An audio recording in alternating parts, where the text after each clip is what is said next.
In this video, I'm going to talk about array lists in Java. An array list is really very similar to an array, except an array has a fixed length. When you declare an array, you have to say how big it's going to be.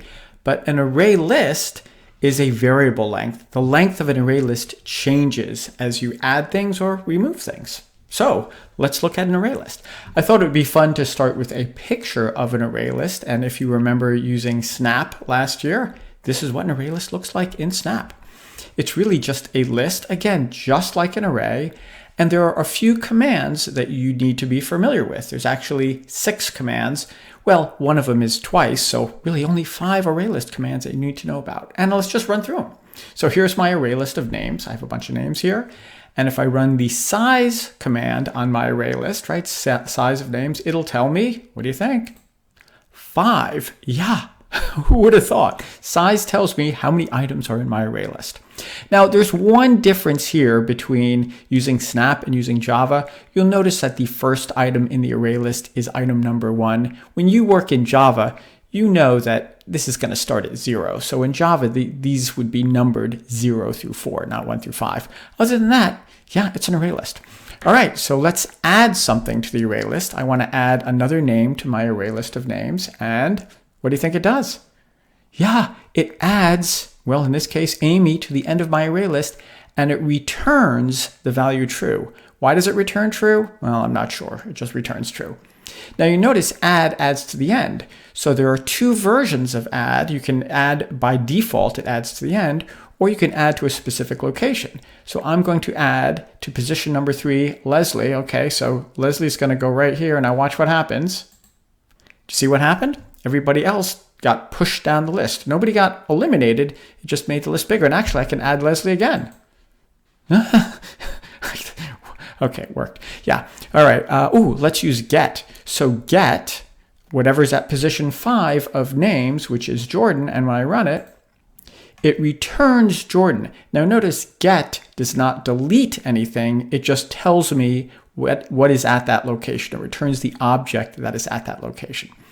Then there's a set command. Now here I'm going to change my array list. So I'm going to set position 3 to Bob. Well, position 3 is now Leslie. And if I run this, see what happened?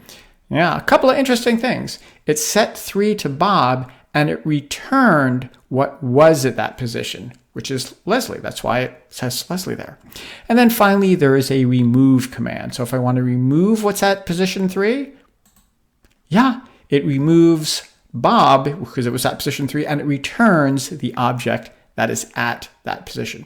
So again, there's 6 commands that you need to know about involving array lists, and really 5, because there's just 2 versions of the add command. Size, of course, tells me the size of the array list. I can add something to the end of the array list or to a particular position.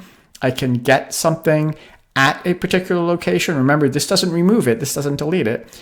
I can replace. Set is really like replacing something, right? If I set number 3 to Bob there, it really replaces what's there and returns what used to be there. And then, of course, there's remove, which just deletes something from your array list. And notice if you delete something, everybody after it gets shifted up. Keep that in mind. Just one more thing, almost forgot. Let's look at the Java quick reference. This is that reference sheet that you're going to get when you actually take the exam. And there are all these things on here that you don't have to memorize because they're on the reference sheet. Yeah, well, if I scroll down, it tells me those 6 array list commands that you need to know about.